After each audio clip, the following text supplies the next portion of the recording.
Muito bem, vamos para a nossa primeira aula aqui de prevenção de incêndio. Hoje o tema é os fundamentos do fogo. Então, a gente pode definir o fogo como uma reação química, né, que vai liberar calor e luz, e também subprodutos como fumaça e as cinzas. Aqui tem uma reação química bem simples, né? Vou pegar a canetinha aqui. Ups.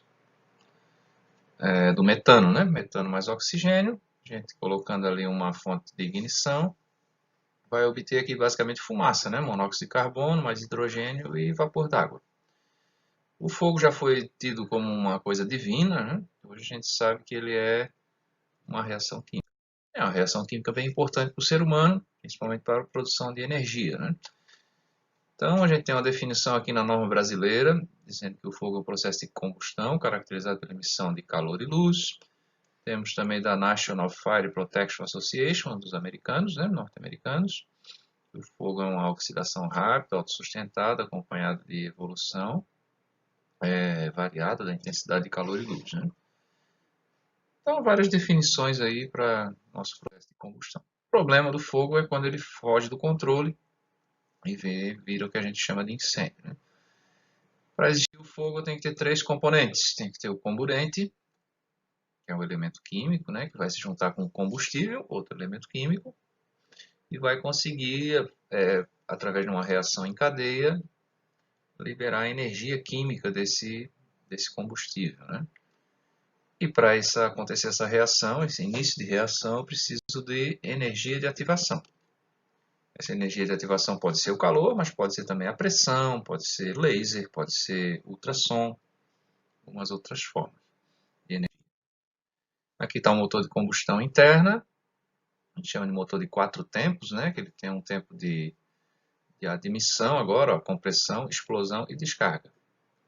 Para conseguir fazer essa combustão, eu tenho que ter o combustível, no caso aqui desse motor de Volkswagen aqui, gasolina com oxigênio. Também se adota aqui para a teoria do fogo o tetraedro do fogo, dizendo que além do combustível, do comburente e do calor, ou da energia de ativação, eu tenho aí uma reação química, que é uma reação em cadeia, né? Essa reação em cadeia é o próprio fogo. Vamos estudar agora os combustíveis. Primeiro saber uma classificação dos combustíveis, né? A gente classifica para poder facilitar também o controle. Classe A aqui vai ser os materiais que deixam resíduos, materiais sólidos que deixam resíduo, né? Então a estopa, o algodão, o plástico, né? O isopor. Classe B seria os líquidos combustíveis e inflamáveis e também o gás, como os gases combustíveis. Classe C, o material elétrico energizado. Esses principais, né? Os três principais, A, B e C. E temos outras categorias, como os metais pirofóricos, aí, o magnésio, o antimônio, também os materiais radioativos, quando estão em combustão, né? E os óleos e gorduras, aí, a classe K. Importante ainda dos combustíveis são as temperaturas de queima, o famoso ponto de fulgor, é a temperatura que o material libera vapores combustíveis, né? Então, no primeiro momento de aquecimento eu tenho os vapores, eu aproximo uma fonte de ignição, e vai ter a combustão. Se eu retirar essa fonte de ignição, a combustão cessa. Então essa temperatura a gente chama de ponto de fulgor. Um pouquinho acima do ponto de fulgor a gente tem o ponto de combustão, onde eu aproximo a chama, né, a fonte de ignição, e mesmo afastando a chama, a combustão se mantém. E o terceiro ponto seria o ponto de ignição, que seria aquela situação onde eu não preciso de uma fonte de ignição, basta eu ter a temperatura. Então, já no segundo momento, a chama se inicia sem a aproximação da fonte de ignição e se mantém. Aqui em inglês, né? Então, o ponto de fulgor seria o flash point. Quando eu aproximo a chama, ele dá um pequeno flash. O ponto de combustão seria o fire point e o ponto de ignição, kindling point. Veja que o ponto de ignição é bem superior aos outros dois, né? Esse é o equipamento para a gente mensurar aqui o ponto de fulgor. Então, a gente tem um aquecedor elétrico, põe o combustível ali dentro. Essa haste aqui que a gente tem, na verdade, é um termômetro, né? E aqui eu tenho uma chama piloto. E a gente observa, quando der o flash, né, a gente mede a temperatura, essa temperatura é o ponto de fulgor. Aqui tem algumas substâncias, por exemplo, o álcool 70, né, o etanol, 16 graus positivos. Para a gasolina, 43 negativos. O diesel já precisa de 60 graus positivos para conseguir que o ponto de fulgor, né? Então, aí a gente diz que a gasolina é mais inflamável do que o diesel. Tá, o querosene de aviação ele é bem melhor, bem mais alto do que a gasolina, né? Isso é bom para a segurança contra incêndio, né? A aeronave, né? Outra conceito importante aqui para o combustível é a superfície específica, é a área que a gente tem em contato com o comburente.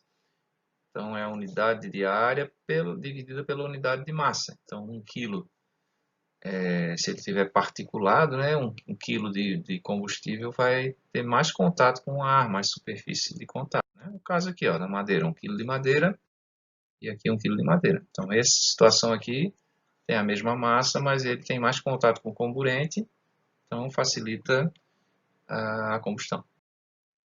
Aqui 1 quilo de gasolina, 1 quilo de gasolina. Então, ele particulado, pulverizado, vai ter mais área de contato, vai ter uma superfície específica maior e tem uma combustão mais fácil. Aqui à esquerda, a gente vê os armários sobre trilhos, né? E a gente tem um material bem mais compactado, quer dizer, uma superfície específica bem menor, né? Uma maior massa com uma superfície menor. Aqui, o modelo antigo, né? A gente tem prateleiras, tem ventilação, né? Então, tem mais chance do fogo se propagar aqui nesse lado direito. Vou botar um amarelinho aqui. Nesse lado direito, né? Do que aqui no lado esquerdo. Tá? Outra vantagem aqui é que diminui a entrada de oxigênio, porque esses armários têm uma vedação de borracha, né? E também o controle de poeira aqui para o arquivamento. Vamos falar agora sobre o comburente. O comburente é o outro componente químico da combustão, né? Ele vai favorecer ali a reação. E o mais comum é o oxigênio. Onde tiver ser humano tem que necessariamente ter oxigênio, né? Normalmente a atmosfera tem oxigênio onde tem um ser humano, a não ser que eu leve meu próprio oxigênio num equipamento de respiração autônomo, né? Mas existem outros componentes, um que a gente vê nos filmes aí, o óxido nitroso, conhecido como nitro. Posso usar também o cloro, o bromo, né? No caso da pólvora, aí uso o enxofre, né, para poder conseguir disparar um projétil sem ter oxigênio, né? Então usa-se a pólvora que tem aqui o enxofre. Agora falando da energia, né, da transmissão de energia, vamos falar da transmissão do calor. 3 métodos, né? Condução, convecção e radiação. No caso da condução, a gente chama também de contato. A gente vai ter a agitação das moléculas por energia térmica e o distanciamento dessas moléculas, essa agitação vai transferir essa energia molécula a molécula. Então aqui eu tenho a propagação do calor. No caso de um incêndio, eu posso propagar aqui do andar de baixo para o andar de cima por condução aqui pela laje, né? E se eu chegar lá no outro andar na temperatura de ignição, eu consigo propagar um incêndio. Tá? Então aqui seria a condução. Na convecção seria o movimento de fluido, né? de gás. Tá? Então o gás vai aquecer, né? O ar ele tem menor densidade, ele vai tender a subir. Então a propagação da fumaça, né? Por isso que a gente não pode fugir para cima num edifício, numa edificação vertical, né? E também não posso pegar elevador. O posto do elevador é uma chaminé. E a irradiação, terceiro método aqui, eu não preciso de meio físico para transmitir o calor. Tá? É assim que o calor do Sol chega aqui na Terra. Né?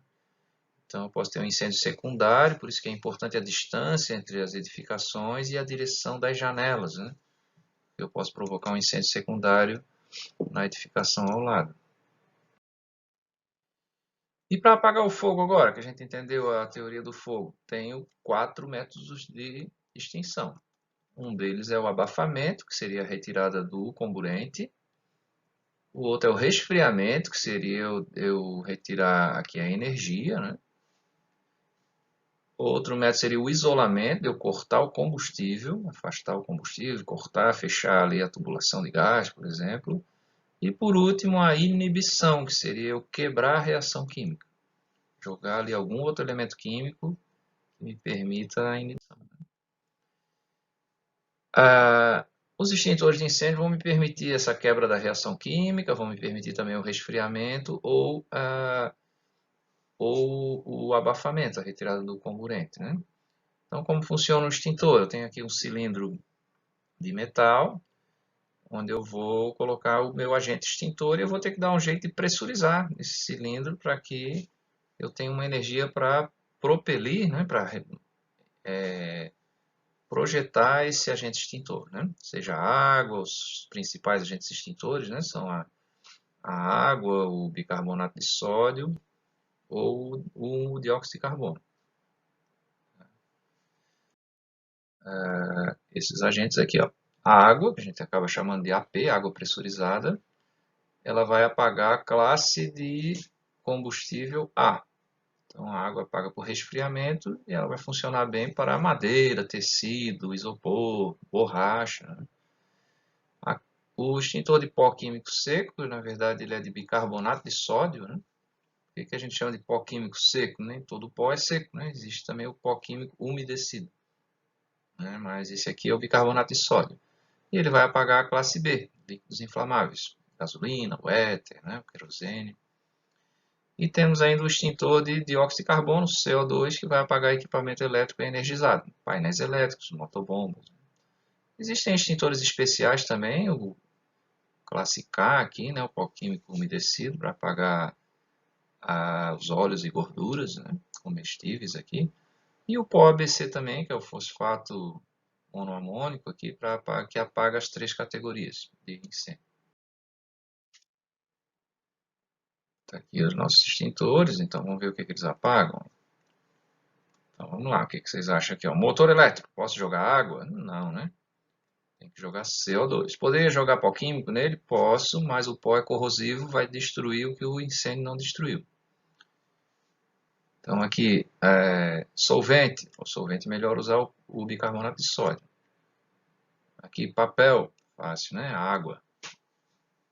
Classe A é água. Classe B, bicarbonato. Classe C, CO2. Computador, melhor usar o CO2. Porque senão, se jogar água, eu vou me eletrocutar. Se eu jogar pó químico, eu vou destruir os outros computadores que estão ao redor.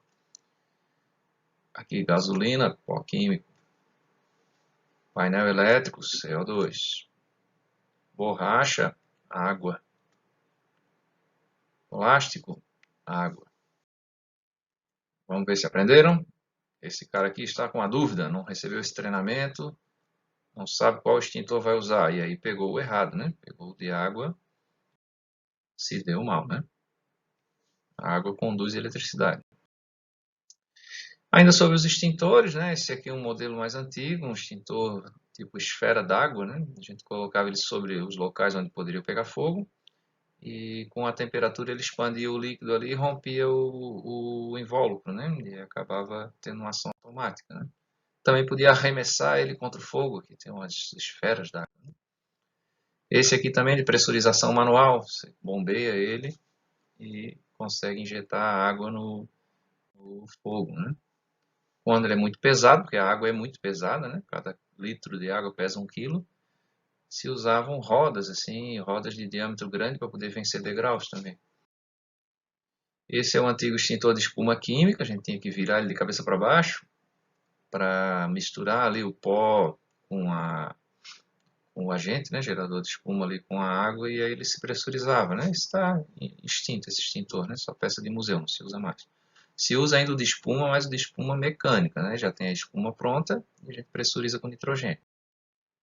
Também os baldes, né? Com areia, com água, em algumas situações pode usar também. Esse é o extintor de teto, né? Um extintor automático. Ele tem aqui, deixa eu botar uma canetinha preta aqui. Ele tem aqui um sprinkler, né?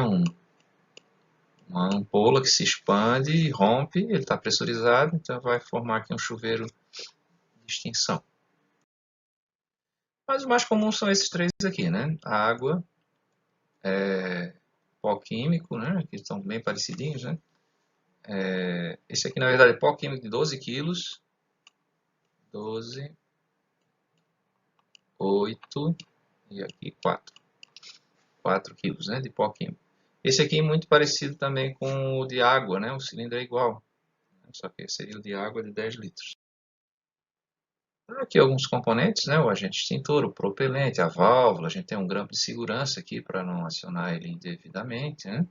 Tem um manômetro para medir a pressão desse gás, porque às vezes ele vaza por alguma, alguma falha de vedação, né? O sifão é para impedir que o gás saia antes do agente extintor, né? E o mangote com o difusor. Alguns são mais pesados, a gente chama de carreta, né? 50 quilos, 40 quilos. E finalmente, agora para prevenir incêndio, o que eu devo fazer? 90% dos incêndios no Brasil têm origem elétrica, né? Tá? Então, tem que cuidar com as minhas instalações, com os improvisos, né? Instalações temporárias, com a resistência de contato, porque o mau contato aí vai gerar calor e pode iniciar um incêndio, né?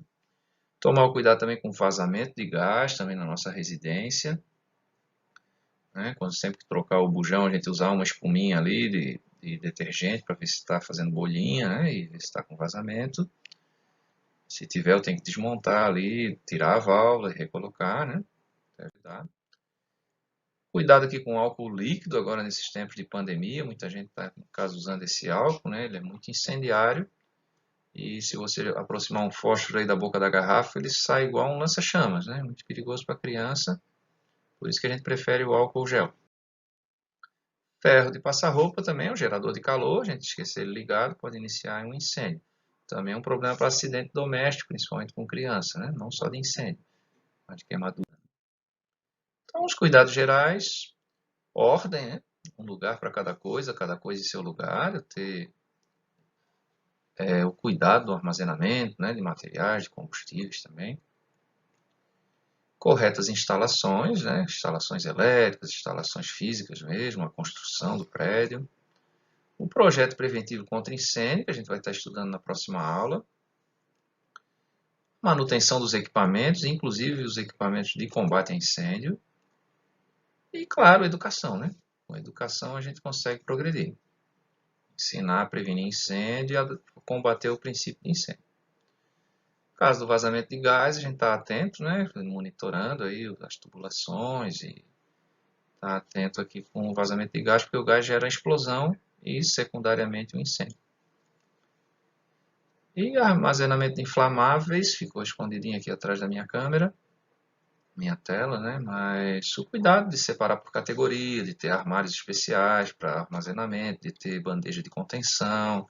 Então, ser um ambiente realmente projetado para segurança contra incêndio.